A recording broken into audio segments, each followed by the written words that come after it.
더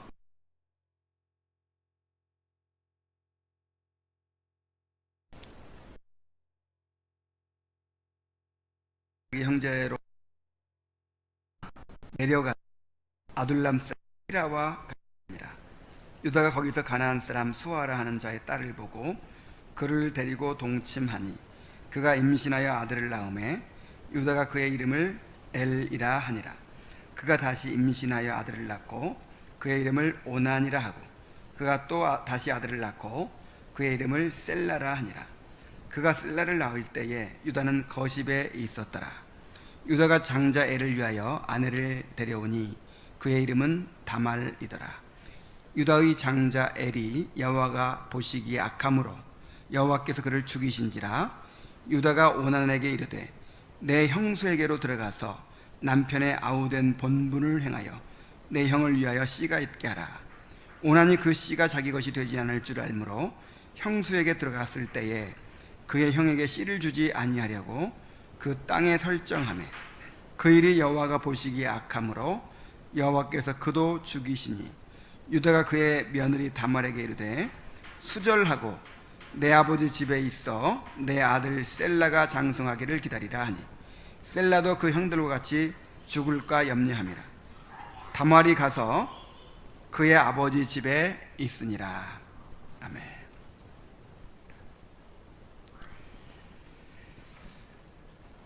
지난주에 우리가 요셉이 애굽의 노예로 팔려가는 장면을 보았었죠. 그런데 모세는 38장에서 요셉의 이야기를 중단하고 유다의 수치스러운 가정사를 보여줍니다. 타락한 유다가 하나님의 징계를 받아 두 아들을 잃게 되었는데 그의 며느리 다말이 시아버지와 관계를 갖고 아들을 낳아서 그의 대를 잇게 되었다라는 내용입니다. 자, 어떻게 하나님을 믿는 가정에서 이런 일이 일어날 수 있는지, 어떻게 이런 내용이 하나님의 말씀일 수 있는지 의아하게 여겨질 수도 있습니다. 그러나 이 말씀도 성령의 영감으로 기록된 하나님의 말씀입니다. 구속사의 전개 과정에서 꼭 필요하기 때문에 이 이야기가 여기에 기록된 것입니다. 자, 그렇다면 이 모세가 유다의 가정사를 통해서 우리에게 보여주려고 하는 것이 무엇일까요? 야곱의 12아들 중에서 이 요셉과 유다가 특별한 위치를 차지합니다. 요셉이 장자의 명분을 받았다면 유다는 치리자의 약속을 받았어요. 유다에게서 다윗의 가문이 나오고 예수님이 태어나게 되는 것입니다. 모세는 가나안에 남아있는 형제들의 대표격인 유다의 가정사를 통해서 하나님이 왜 요셉을 애굽에 보내셔야 했는지를 보여주고자 합니다. 그러니까 갑자기 요셉 이야기를 중단하고 유다의 이야기를 끼워 넣었는데 이유가 있는 거예요. 이것도 역시 넓게 보면 요셉의 이야기입니다. 야곱의 아들들은 언약에 대한 믿음을 잃어버리고 가나안 족속들을 가까이 하면서 그들에게 동화되어 가고 있었습니다. 이제 유다의 이야기를 보면 이제 그것을 알 수 있죠. 그래서 하나님은 그들을 애굽으로 보내어 그곳에서 한 민족으로 번성하기까지 분리되어 있도록 하고자 하셨습니다. 그리고 이를 위해서 요셉을 그들의 구원자로 먼저 애굽에 보내신 것입니다. 그래서 요셉이 애굽의 노예로 팔려고 난 다음에 유다의 이야기를 기록한 것은 요셉이 왜 애굽에 내려갔어야 했는가, 팔려갔어야 했는가 하는 것을 보여주는 것이죠. 또한 모세는 유다의 가정사를 통해서 하나님께서 당신의 백성을 결코 죄악 가운데 멸망하도록 내버려 두시지 않고 그들을 보존하시고 기어이 하나님께로 돌이키신다는 사실을 보여줍니다. 그리고 그들이 이토록 타락한 상태에 있는데도 불구하고 아브라함에게 주신 약속을 이루시기 위해서 메시아의 혈통을 그들을 통해서 이어가시는 하나님의 섭리를 보여줍니다. 우리가 창세기 강해를 통해서 크게 두 가지를 항상 발견하고 있죠. 하나는 인간이 얼마나 부패한 존재인가, 인간의 부패성을 우리가 발견하고 있고, 또 한 가지는 그럼에도 불구하고 하나님이 얼마나 언약에 신실하신가, 얼마나 은혜와 긍휼이 크신 하나님이신가 라고 하는 사실을 우리가 이제 발견하고 있는데, 이 창세기 38장이야말로 이 두 가지 사실을 우리에게 너무나도 분명하게 보여주고 있습니다. 오늘은 1절부터 11절까지의 말씀을 통해서 유다의 타락과 그를 돌이키시기 위해 징계하시는 하나님의 섭리를 살펴보도록 하겠습니다. 38장 1절부터 다시 한번 봅니다. 그 후에 유다가 자기 형제들로부터 떠나 내려가서 아둘람 사람 히라와 가까이 하니라. 여기서 그 후에는 요셉을 노예로 판 이후에를 말하겠죠. 요셉의 형들은 그토록 눈에 가시처럼 미워하던 동생 요셉을 애굽의 노예로 팔아버리고 아버지를 완벽하게 속임으로써 완전 범죄를 실현하는 것처럼 보였습니다. 자, 과연 그 후에 그들의 삶이 어떻게 되었을까요? 행복하게 잘 살았을까요? 죄는 죄책과 오염을 낳게 됩니다. 자, 죄가 무엇을 낳는다고요? 죄책과 오염. 그래서 아담이 최초로 지은 죄가 죄책과 오염을 낳고, 그 죄책과 오염이 모든 후손들에게 전가되었습니다. 자, 그런데 이러한 죄의 속성은 아담의 최초의 범죄에만 해당되는 것이 아니고 우리가 범하는 자범죄에도 적용이 됩니다. 어떤 죄든지 죄는 죄책을 낳게 됩니다. 회개하지 않은 죄는 하나님의 임재와 평안을 잃게 만들고 죄의식과 두려움에 시달리게 만들고 하나님의 심판을 불러오게 됩니다. 이게 바로 죄책이죠. 또한 죄는 오염을 낳게 됩니다. 죄를 범하면 그 죄가 마음을 더럽힙니다. 행실을 더럽힙니다. 관계를 더럽히고 또 다른 죄들을 낳게 됩니다. 요셉의 형들 역시 그러한 결과를 맞이하게 되었을 것입니다. 모세는 이것을 유다의 가정사를 통해서 보여주고자 하는 것입니다. 그러니까 지금 야곱의 집에 남아있는 그 요셉의 형들 중에서 이 대표격이 누구예요? 유다잖아요. 유다. 그래서 유다의 삶을 통해서 지금 요셉의 형들이 그러한 범죄 이후에, 그 범죄를 은닉한 이후에 어떤 삶을 살게 되었는지를 이제 보여주고 있는 거예요. 우리는 이 이야기를 통해서 죄가 얼마나 무서운 것인지, 그리고 죄를 지은 후에 회개하는 것이 얼마나 중요한지를 깨달아야 합니다. 이들의 죄는 처음에 요셉을 시기하고 미워하는 데서부터 출발을 했습니다. 그런데 이 죄를 해결하지 않고 계속 키워가다 보니까 점점 증오와 분노가 자라나서 자기 동생을 죽이려고 하고 결국 노예로 파는 데까지 이르게 되었습니다.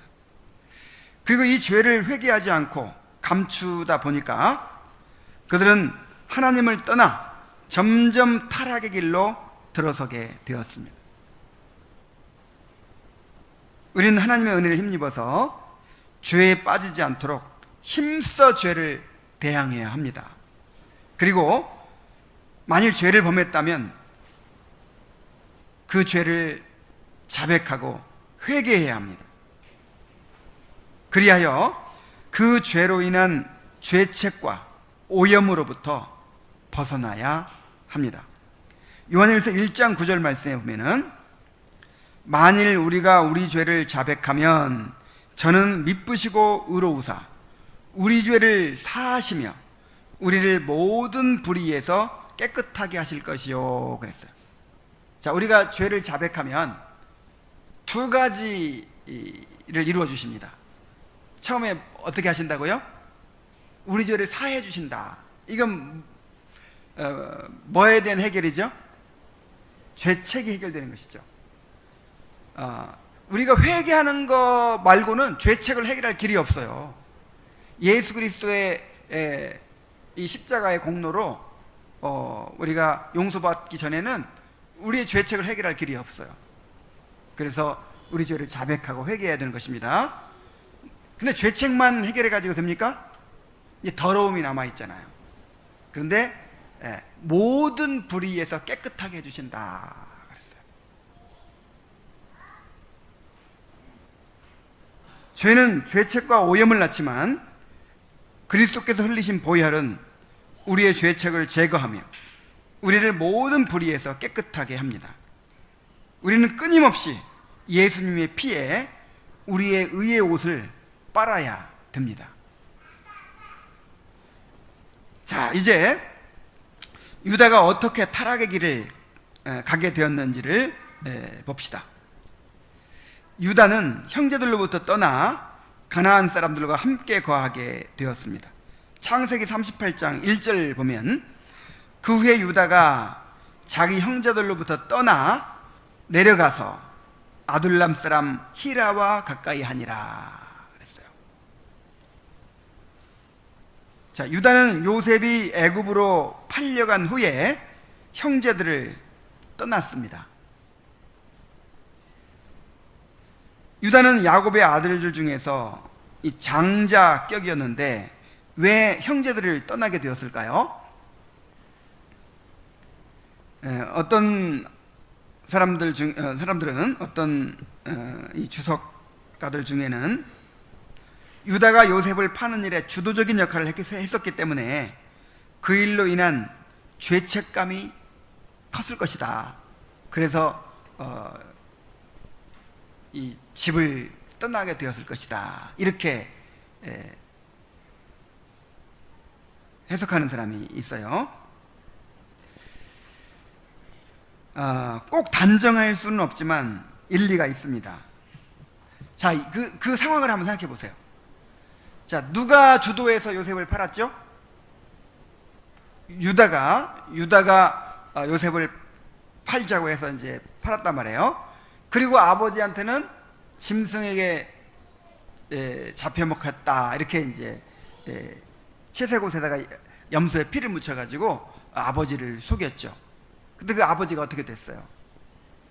아버지가 자기 생명처럼 아끼는 아들을 잃고 나서 그 늙은 아버지가 너무 크게 상심했어.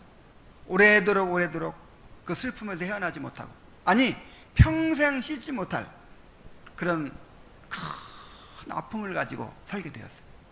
자기 때문에 죽은 거 아니에요. 자, 그것을 이제 이 유다가 계속 보고 있었을 거 아니에요. 자, 보세요.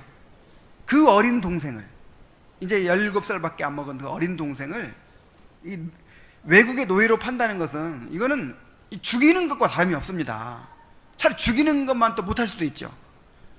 평생을 비참하게 만들어버리는 거예요. 평생토록 눈물과 한 속에 살게 만드는 거잖아요. 자, 그것만 해도 굉장한 가책이 있었을 텐데 누가 지금 슬퍼하고 있어요? 아버지가. 아마 아버지는, 건강도 좋지 못한 아버지는 그 일로 인해서 이 육체와 마음이 큰 상처를 입었을 거예요. 아마 폭삭 늙었을지도 몰라요.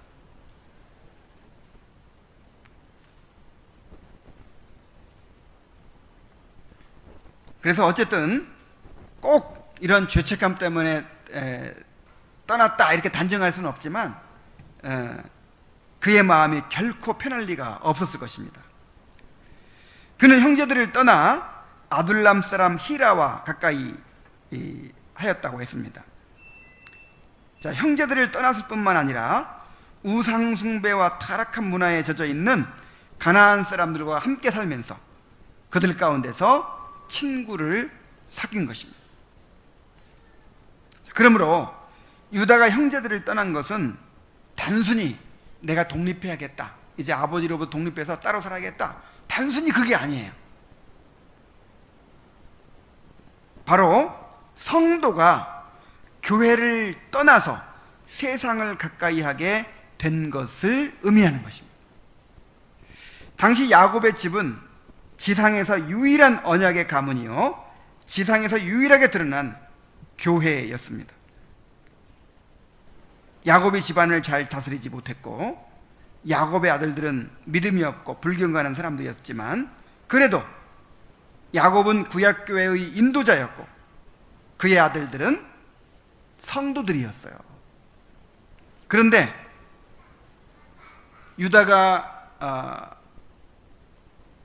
그러므로 유다가 그 집을 떠난 것은, 그 형제들을 떠난 것은 바로 교회를 떠난 것이 된 것입니다. 하나님께 예배를 드리고 언약의 말씀을 드릴 수 있는 유일한 공동체를 떠나게 된 것입니다. 이것이 유다의 삶에 유다의 삶에 앞으로 일어날 비극의 시작이 되었습니다. 자, 기근을 만난 나오미의 가정이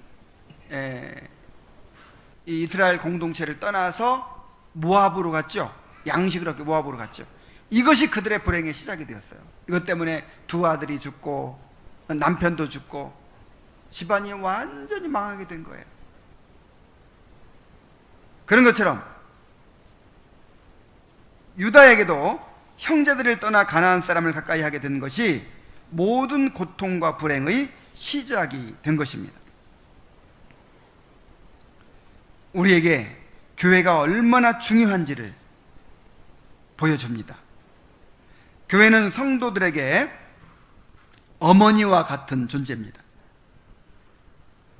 어린아이가 엄마 품에서 양육과 보호를 받듯이 성도는 교회를 통해서 양육과 보호를 받게 됩니다. 자, 아기 엄마들을 보세요. 저는 몸도 가냘프고 아침에 일찍 일어나지도 못하고 벌레 한 마리에도 기겁을 하는 이런 가냘픈 자매들이 어떻게 결혼해서 아이를 기를 수 있을까 상상이 안 됐어요. 그러나 하나님은 그런 연약한 자매들에게 아이를 맡겨주시고 또 그런 자매들의 품속에서 아이들이 잘 자라고 있어요. 이 아이들에게는 엄마가 모든 것이 됩니다. 엄마 품에서 젖을 먹고 보살핌을 받고 보호를 받고 또 편안한 잠을 잡니다. 엄마가 없으면 죽어요. 아무리 부족하고 연약한 엄마지만 그 엄마가 아니면 살 길이 없어요. 교회가 우리에게 이와 같습니다. 목사도 성도도 다 부족해요. 이 교회를 구성하고 있는 사람 한 사람 뜯어보면 정말 온전한 사람이 아무도 없습니다. 그러나 하나님은 이 교회를 통해서 우리를 먹이시고 보호하시고 양육하십니다. 그러므로 아이가 엄마와 떨어지면 살 수 없듯이 우리도 교회와 멀어지면 우리 영혼이 결코 정상적으로 살아갈 수가 없습니다. 우리는 교회를 떠나면 죽습니다. 교회와 멀어지면 병듭니다. 굶주리게 됩니다. 그러므로 교회를 사랑하고 교회와 연합하고 철저하게 교회 중심의 삶을 살아야 합니다. 유다는 형제들을 떠나 가나안 사람들과 어울려 함께 살다 보니 자연스럽게 가나안 여인과 결혼을 하게 되었습니다. 2절부터 5절까지 봅니다. 6절 상반절까지 봅니다. 유다가 거기서 가나안 사람 수아라 하는 자의 딸을 보고 그를 데리고 동침하니 그가 임신하여 아들을 낳음에 유다가 그의 이름을 에리라 하니라. 그가 다시 임신하여 아들을 낳고 그의 이름을 오난이라 하고 그가 또 다시 아들을 낳고 그의 이름을 셀라라 하니라. 그가 셀라를 낳을 때에 유다는 거십에 있었더라. 유다가 장자 애를 위하여 아내를 데려오니 그의 이름은 다말이더라. 고대의 결혼은 개인과 개인의 연합이 아니고 집안과 집안의 연합이었습니다. 결혼을 통해서 양쪽 집안의 종교와 문화와 혈통이 서로 혼합되는 것입니다. 그래서 하나님은 언약 백성들의 혈통과 신앙의 순수성을 보존하시기 위해서 이방인들과의 통혼을 엄격히 금지하셨습니다. 그리고 아브라함과 이삭과 야곱까지 많은 대가를 치르면서까지 이를 지켜왔습니다. 그러나 유다는 별 고민도 없이 가나안 사람의 딸과 결혼을 합니다.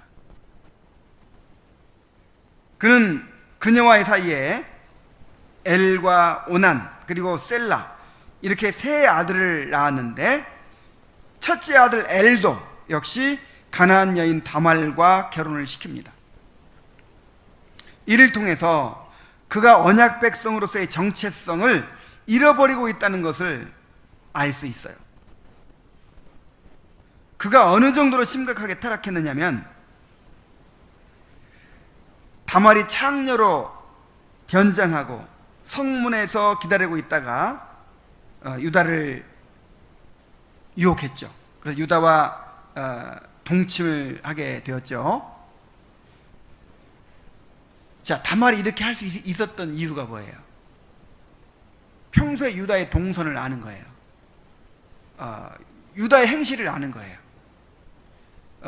당시에는 이제 그 바알이나 아스타롯 신전 그런 이방신의 신전에서 이제 그 제의 행위의 하나로 이 간음을 행하기 때문에 그 신전들마다 창녀들이 있어요. 창녀들. 그 사람들이 일종의 제사장들이 있는 셈이죠. 창녀들이 있어요. 그래서 이제 이 제사를 드리고 막 이럴 때 되면 그 창녀들과 간음을 하는 것이죠. 이런 것이 그냥 그들의 문화예요. 그런데 그 가나안 친구와 함께 다니다 보니까 이 유다도 자연스럽게 그런 창녀 그런 우상의 이제 제사 같은 데 참여하게 되고 그다음에 그 신전에 있는 창녀와 간음을 하게 된 것입니다. 이걸 아니까 미리 딱 변장하고 있는 거 찾아올 걸 알고.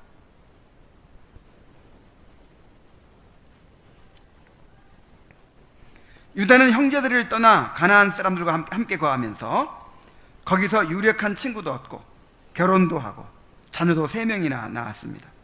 겉으로만 보면 모든 것이 잘 되어가는 것처럼 보였습니다. 그러나 실상은 그가 망하는 길로 가고 있었습니다.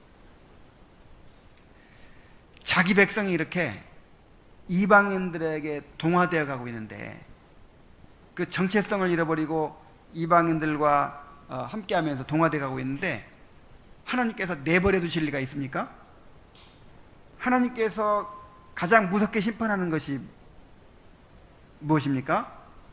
내버려 두시는 거잖아요.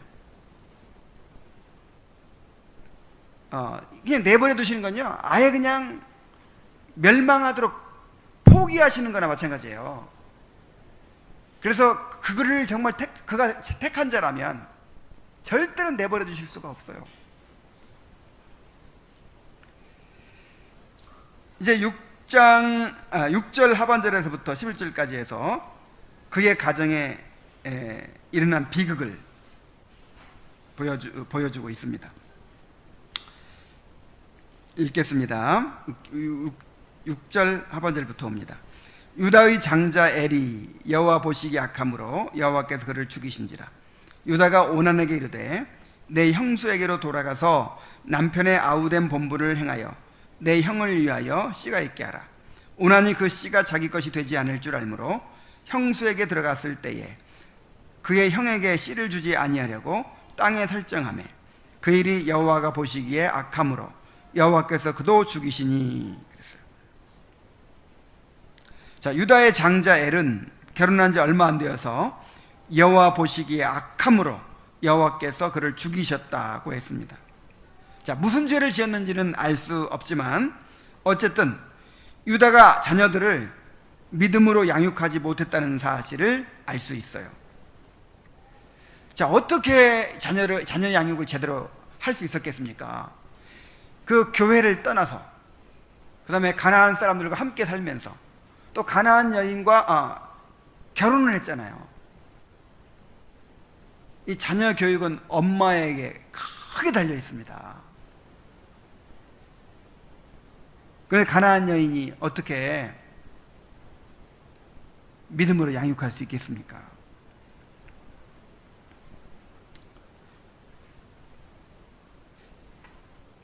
그래서 이제 하나님 앞에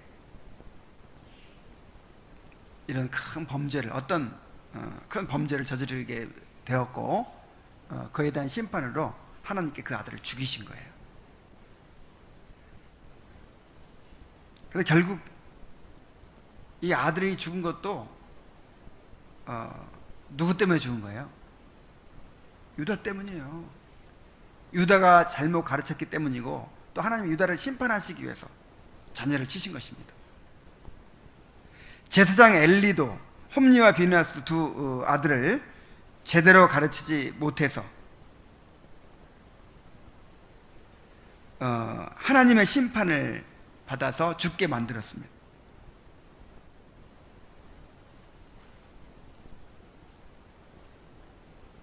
우리가 제대로 가르치지 못하고 제대로 징계하지 못하면 우리 자녀들이 하나님의 심판을 받게 됩니다. 나 때문에 자녀들이 하나님의 심판을 받게 된다면 이 얼마나 가슴 아픈 일이 되겠습니까? 자녀들을 말씀으로 잘 가르쳐서 자녀들에게 복을 끼치는 그런 부모들이 되어야 할 줄로 믿습니다. 자, 장자 엘이 후사가 없이 죽었기 때문에 유다는 둘째 아들 오난으로 하여금 그 형수와 결혼하여 죽은 형의 대를 잇게 합니다. 동생의 본분을 다하라 그러죠. 자, 이것을 계대 결혼법이라고 하는데 이 계대 결혼법은 고대 근동 지방의 중요한 관습이었습니다. 이 당시 사람들은요, 이 자녀가 태어나는 것을, 자녀를 낳는 것을 부모의 생명의 연장이라고 생각했어요. 이제 부모의 생명이 자녀를 통해서 계속 이어지는 것이죠. 반대로 자녀를 낳지 못하면 이제 부모의 생명이 끝나는 것으로 생각했어요. 집안이 멸망하는 것으로 생각을 했습니다. 그래서 죽은 사람의 대를 이어주는 것은 그의 집을 구원하는 일이 되었어요. 그래서 이것이 이제 그 동생의 본분이라는 거예요. 형이 자식이 없이 죽으면 그 형의 이제 이름이 끊어져 버리잖아요. 형이 이제 영원히 멸망하 버리잖아요. 그러니까 동생이 형의 대를 이어줌으로써 그 생명이 지속되게 한다, 이런 의미가 있는 것이죠. 자, 이러한 계대 결혼법이 모세 율법에 이제 나중에 기록이 됩니다. 신명기 25장 5절로 10절을 한번 찾아볼까요? 신명기 25장 5절로 10절.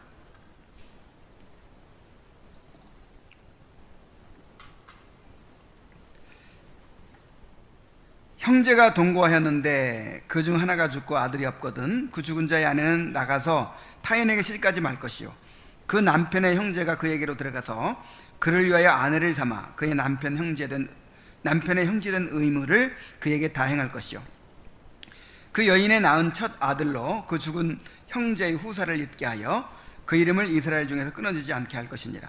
그러나 그 사람이 만일 그 형제의 아내 취하기를 즐겨하지 아니하거든 그 형제의 아내는 그 성문 장로들에게로 나아가서 말하기를 내 남편의 형제가 그 형제의 이름을 이스라엘 중에 잇기를 싫어하여 남편의 형제된 의무를 내게 행하지 아니하였나이다 할 것이요 그 성읍 장로들은 그를 불러다가 이를 것이며 그가 이미 정한 뜻대로 말하기를 내가 그 여자 취하기를 즐겨하지 아니하노라 하거든 그 형제의 아내가 장로들 앞에서 그에게 나아가서 그의 발에서 신을 벗기고 그 얼굴에 침을 뱉으며 이르기를 그 형제의 집 세우기를 즐겨하지 아니하는 자에게는 이같이 할 것이라 할 것이며 이스라엘 중에서 그의 이름을 신벗기운 자의 집이라 칭할 것이니라 그랬죠. 자, 이 율법에 따라서, 이 계대 결혼법에 따라서 그 보아스가 룻과 결혼한 거잖아요. 그러니까 꼭 친형제가 아니라도 친형제가 없으면 가까운 친족이 이제 그렇게 대신 결혼해서 죽은 사람의 대를 이어주도록 되어 있었어요. 하나님이 계대 결혼법을 이스라엘의 규례로 정하신 것은 이스라엘 백성 가운데서 그 이름과 기업을 보존하도록 하기 위해서였고 또 홀로 남은 아내를 보호하기 위해서였고 그리고 이러한 제도를 통해서 그리스도의 구속을 모형으로 나타내고자 하신 것입니다.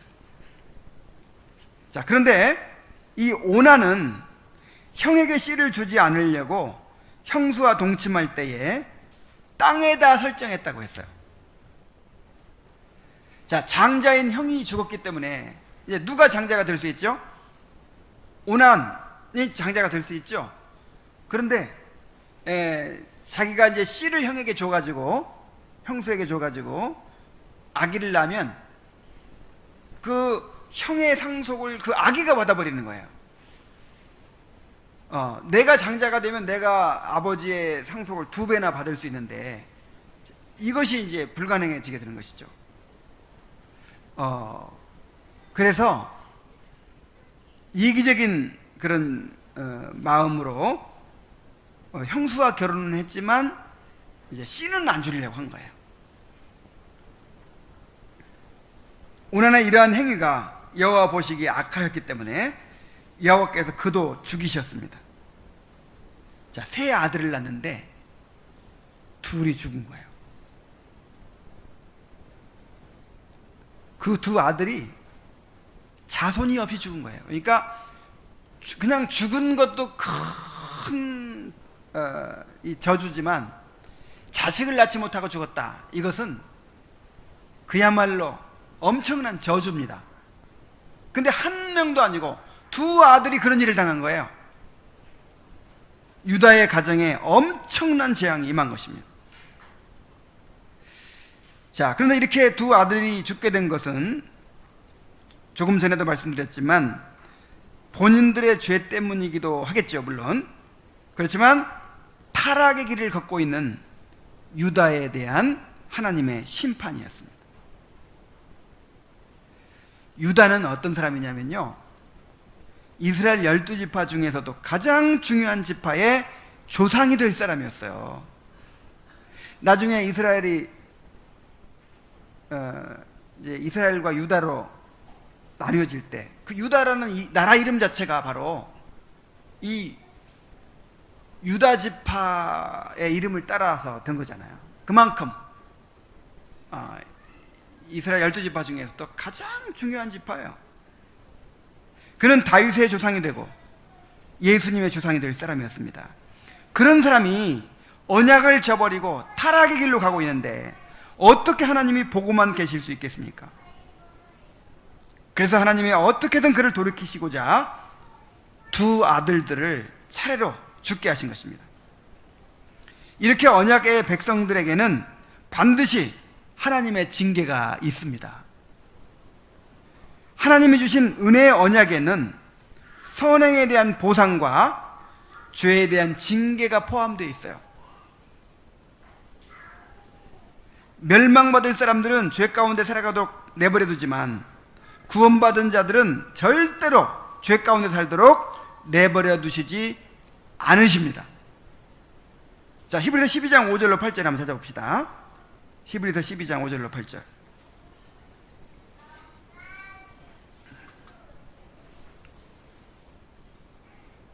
또 아들들에게 권하는 것 같이 너희에게 권면하신 말씀도 잊었도다.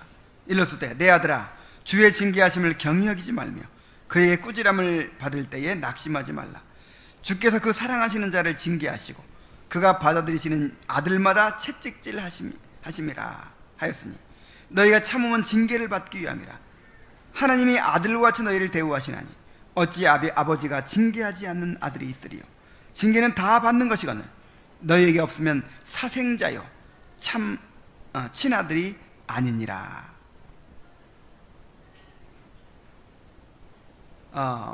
미운 놈 떡 하나 더 주고 그 다음에 이쁜 놈은 매 한 대를 더 때린다, 이런 속담이 있듯이 하나님께서 버리신 사람들은요 그냥 내버려 두십니다.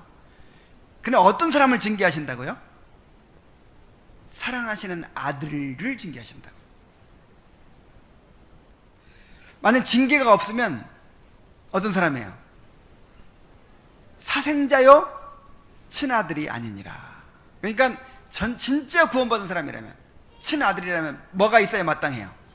징계가 있어야 마땅해요. 그래서 징계를 통해서 우리가 내가 구원받은 사람인가를 확인할 수 있는 거예요. 내가 아무렇게 살았는데도 하나님이 그냥 내버려 두시더라, 그거는 이제 버린 자식이죠.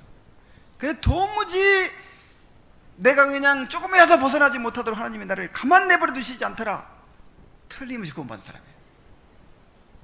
그런 사람이 복받은 사람입니다.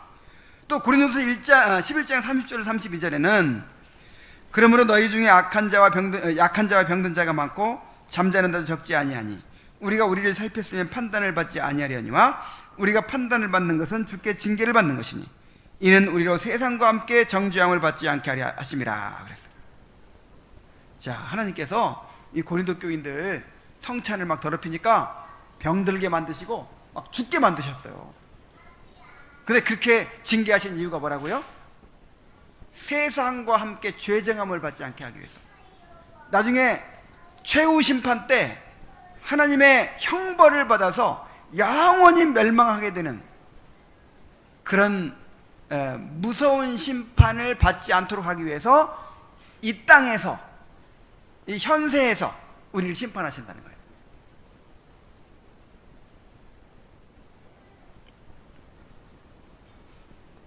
자, 그러나 불행하게도 유다는 이렇게 하나님의 징계를 받으면서도 깨닫지 못하고 있습니다.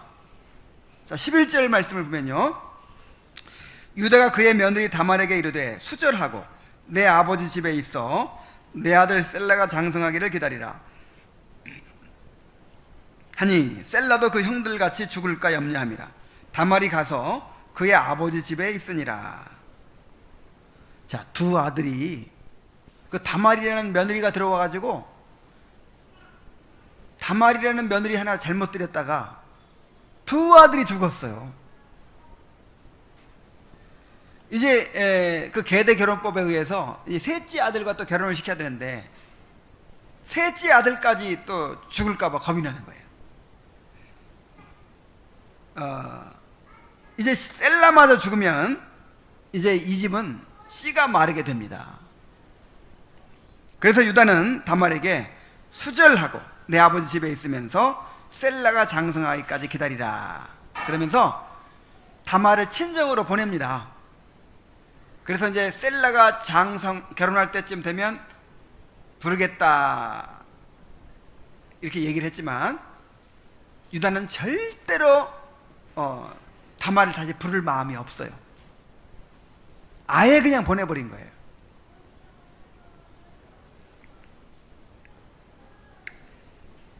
옛날 우리나라 사람들은 사주팔자에 이 남편 잡아먹을 여자가 남편 잡아먹을 그런 여자가 있다고 그렇게 믿었어요. 그래서 아들을 결혼시킬 때 사주를 보고 그런 여자를 피하려고 했습니다. 자, 그런데 유다도 이런 비슷한 생각을 가졌던 것 같습니다. 두 아들이 하나님의 심판으로 죽었다고 믿기보다는 죄 없는 다말을 남편을 잡아먹는 재수없는 여자로 여기고 다말에게 책임을 전가하고 있는 것입니다. 자, 이를 통해서도 유다가 얼마나 불신앙적인 사람이 되었는지를 알 수 있어요. 그러니까 정말 이게 보통 일이 아니잖아요. 여러분, 하나님께서 죄를 짓는다고 무조건 죽이십니까? 야곱이나 아니면 뭐 이삭이나 아브라함이나 죄를 지었다고 막 죽이셨어요? 그렇지 않죠? 에서나 무슨 또 이스마엘도 마찬가지고 뭐 죄 짓는다고 막 죽이시지 않잖아요. 근데 유다의 아들들을 일시에는 아니구나, 차례로 이렇게 죽이신 것은 엄청난 일이잖아요. 그러니까 뭔가 여기에는 하나님의 뜻이 있겠다라고 그렇게 좀 생각을 해야 마땅치 않습니까? 근데 그 책임을 다른 사람에게 전가하면서 조금 더 그런 생각을 못하는 거예요. 얼마 후에는 유다의 아내마저 죽게 됩니다. 이 두 아들이 죽었는데 깨닫지 못하니까 누구까지 데려가셨어요? 아내까지 데려가신 거예요. 그런데도 유다는 깨닫지 못하고 돌이키지 않습니다. 이제 12절부터 쭉 나오는 내용을 보면, 아내 상을 치르자마자 어딜 찾아가요? 창녀한테 찾아가요. 이걸 봐서도 두 아들 죽고 아내까지 죽었는데도 전혀 이제 자기를 돌아보지도 않고 깨닫지도 못하고 있는 것이죠. 죄가 이렇게 무섭습니다. 한번 죄의 길에서 돌아서게 되면, 한 번 죄의 길에 들어서게 되면 스스로 돌이킬 수가 없습니다. 사람들은 언제든지 맘만 먹으면 돌이킬 수 있다고 생각합니다. 그래서 올바른 길이 아닌 줄을 뻔히 알면서도 언젠가는 돌아갈 거야, 이런 생각으로 계속해서 죄의 길을 고집합니다. 심지어 나는 죽기 전에 믿을 거야, 이렇게 생각하는 사람들도 있습니다. 그러나 사람은 살아온 대로 죽게 되어 있습니다. 가던 길대로 목적지에 다다르게 되어 있습니다. 아니, 서울 가는 길로 계속 달리던 사람은 어디 가게 돼 있어요? 서울 가고, 그 다음에 부산 가는 길로 계속 가던 사람은 부산 가게 돼 있는 것이지, 그 길을 계속 가면서도 반대, 부산으로 계속 가면서도 나는 서울에 언젠간 도착할 거야, 이런 생각을 가진다면 얼마나 어리석은 일입니까? 그래서 오랜 세월 굳어져 온 마음이 변화되는 것은 인간의 힘으로는 불가능한 일입니다. 여러분, 이걸 깨달으셔야 돼요. 내가 언제든지 맘만 먹으면 다시 돌이키면 되겠지. 천만에요. 이 돌이킨다고 하는 것은 우리 힘으로 되는 게 아니에요. 하나님께 돌이켜 주셔야 되는 것이지. 회개는 하나님이 은혜를 주시고 마음을 돌이켜 주셔야 되는 일입니다. 하나님께 성령을 통해서 새 마음을 창조하시고 은혜를 부어 주셔야 되는 일이라는 것입니다. 시편 69편 16절에 보면은 여호와여 주의 인자하심이 선하시오니 내게 응답하시며 주의 많은 긍휼을 따라 내게로 돌이키소서 그랬어요. 또 예레미야 31장 18절에 보면은 에브라임이 스스로 한식함을 내가 정령이 들었노니 이르기를 주께서 나를 징벌하심에 멍에 익숙치 못한 송아지 같은 내가 징벌을 받았나이다. 주는 나의 하나님 여호와시니 나를 이끌어 돌이키소서. 그리하시면 내가 돌아오겠나이다. 나를 이끌어 돌이키소서. 그러면 내가 돌이키겠나이다. 내 힘으로 돌이킬 수 있어요? 없어요? 없어요. 하나님이 나를 돌이키게 해주셔야 내가 돌이킬 수 있는 거예요.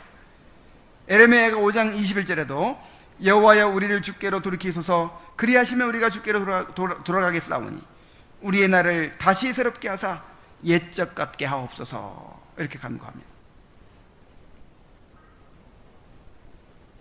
그러므로 마치 내가 맘만 먹으면 언제 돌아갈 수 있다 있는 것처럼 그렇게 생각해가지고 이 죄의 길을 고집하는 것은 정말 무모한 일입니다. 정말 두려운 일입니다. 그러므로 우리 마음이 굳어지지 않도록 끊임없이 마음을 갈아엎어야 돼요. 말씀을 통해 자신을 살피고 회개하는 삶을 살아야 돼요. 날마다 하나님 앞에 자신의 죄를 자백하고 회개하는 삶을 살아야 합니다. 마음이 굳어지는 것을 경계해야 합니다.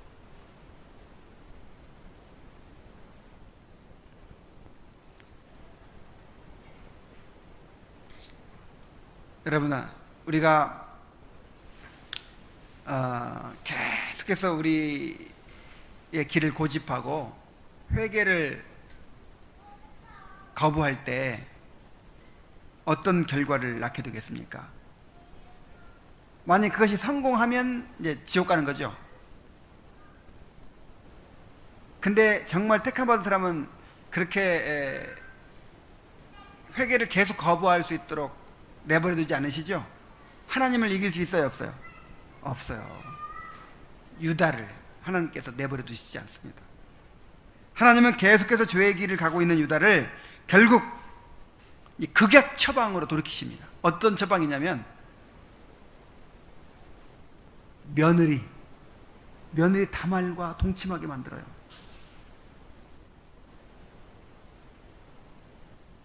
창녀를 찾아갔다가 창녀로 변장하고 있는 며느리와 동침을 하게 됩니다. 그래서 자식을 낳게 돼요. 자, 이런 엄청난 일을 경험하고 나서야 유다는 돌이키게 됩니다. 이 부분은 이제 다음 주에 우리가 살펴볼 거예요. 우리는 유다의 이야기를 통해서 구원이 결코 우리에게 달려있지 않다는 사실을 보게 됩니다. 우리는 완악하여 하나님이 내버려 두시면 스스로 돌이키지 않습니다. 그러나 우리를 끝까지 포기하지 않으시고 기어이 돌이키시는 하나님의 은혜가 있기 때문에 우리가 구원을 확신할 수 있는 거예요. 절대로 내가 벗어나지 않을 거야. 내가 끝까지 길을 지킬 거야. 자, 이런 자신의 결심과 자신의 의지 때문에 확신할 수 있나요? 그렇지 않죠. 우리는 우리 힘으로 안 된다니까요. 하나님께서 우리를 내버려 두시지 않을 것이기 때문에 우리를 기어이 하나님께로 돌이키시고 우리를 끝까지 믿음의 길로 가게 하실 것이기 때문에 하나님의 택하심과 그 택하심을 실행하시는 그 하나님의 섭리 때문에 우리가 구원을 확신할 수 있는 거예요. 우리는 또한 유다의 이야기를 통해서 죄의 무서움과 회개의 중요성을 깨닫게 됩니다. 죄를 두려워해야 됩니다. 죄를 짓더라도 즉시 회개하는 사람이 되어야 합니다. 회개하지 않은 죄는 죄책과 오염을 낳고 우리 삶의 고통과 불행을 가져오게 됩니다. 끊임없이 우리에게 말씀하시고 인자와 긍휼을 베푸심으로 우리를 죄에서 돌이키고자 하시는 하나님께 항상 겸손하게 굴복하는 성도들이 되어야 합니다. 이사야 66장 2절 말씀을 읽고 마치겠습니다. 나 여호와가 말하노라. 내 손이 이 모든 것을 지었으므로 그들이 생겼느니라. 무릇 마음이 가난하고 심령에 통회하며 내 말을 듣고 떠는 자, 그 사람은 내가 돌보려니와. 기도하시겠습니다. 하나님 아버지, 유다의 타락과 또 유다를 돌이키시기 위해서 징계하시는 하나님의 섭리를 바라보면서 참으로 우리의 구원이 우리에게 달려있지 않음을 감사하게 됩니다. 우리는 늘 하나님에게서 벗어나 자신의 길을 고집하려는 경향이 있습니다. 하나님께서 우리를 붙들어 주시고 막아 주시고 돌이켜 주시지 않으면 정말 우리에게는 소망이 없습니다. 아버지 하나님, 지금까지 우리를 그렇게 붙들어 주신 줄로 믿습니다.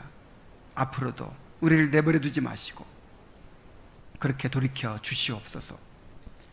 또한 하나님께서 우리를 돌이키고자 하실 때 유다처럼 그렇게 큰 일을 당하고 나서야 고집을 피우고 계속해서 완고하게 하면서 고통과 불행을 당하다가 나중에야 모든 것을 잃고 나서 돌아오게 되는 어리석은 사람이 되지 않게 하여 주옵소서. 주의 말씀을 인하여 떠는 자가 되게 하여 주옵소서. 즉시 회개하고 돌이키는 자가 되게 하여 주시옵소서. 날마다 우리의 마음을 갈아엎게 하여 주옵소서. 날마다 상한 심령으로 주님 앞에 나아가서 참으로 우리의 죄를 회개하고 긍휼을 구하는 우리들이 될 수 있도록 인도하여 주옵소서. 예수님의 이름으로 기도하옵나이다. 아멘.